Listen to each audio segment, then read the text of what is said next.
Stocks are trading higher in the wake of the Federal Reserve's final monetary policy statement and press conference of the year. And taking a look at cryptocurrencies in the wake of this Fed decision, those are also moving higher. Bitcoin is up about 4% this afternoon, trading just above that 49,000 mark.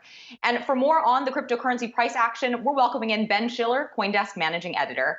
Ben, thank you so much for joining us. During the press conference this afternoon, Fed Chair Jerome Powell made a distinction between stable coins and the kind of cryptocurrencies that many traders have been using to speculate. And focusing on that latter point, Powell said that cryptocurrencies can be risky, but he doesn't see them as a danger to financial stability at this point. Let's take a listen to what he had to say. I don't see them as a financial stability concern at the moment. I do think they are risky. They're not backed by anything, and I think there's big consumer issues for consumers who may or may not understand what they're getting, and there's certainly developments in the markets that are worth following, which are really not in our jurisdiction, but things like the kind of leverage that's built into them and those sorts of things is certainly worth watching.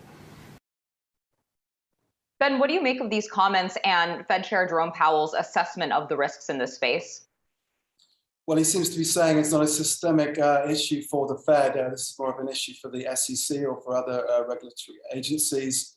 And I think there's definitely moves afoot in Congress to come down hard on stablecoins next year. There are various committees that are addressing that. So I think we can expect to see some action there next year, but maybe it's just not a Fed issue. It's not something for Powell to worry about. Shifting slightly to something more specific, if you look at Bitcoin, I mean, it's down compared to its peak not too long ago, but up today, and it doesn't stop trading. And the trajectory, if you go back 12 years, is always up. For crypto investors who have the stomach for Bitcoin, what do you think holds in store? We know that the world central banks are looking at some kind of regulatory crackdown. So what do you think is coming at us in the next 6 months? Well, I think you can look at this in different ways. In one way, Bitcoin is a classic risk asset, and you would expect it to fall in a tighter monetary environment. On the other hand, traders have clearly been pricing this announcement in, and the reason why the price has been going up today is because perhaps the ratcheting back of monetary policy is not as bad as they feared. On the other hand, you could say that Bitcoin exists. The whole point of Bitcoin is to exist outside of the traditional financial system and outside of whatever the Fed is doing. So you could say it's an anti-inflationary asset. So if inflation is increasing, then people would be buying into it. So I think you can look at it different ways. Well, and Ben, just taking a look at the path forward for monetary policy here, the median dot on the Fed's dot plot this afternoon charted out potentially 3 interest rate hikes next year. How should cryptocurrency investors and Bitcoin investors specifically then be thinking about the volatility that could be coming to their portfolio in the next 12 months?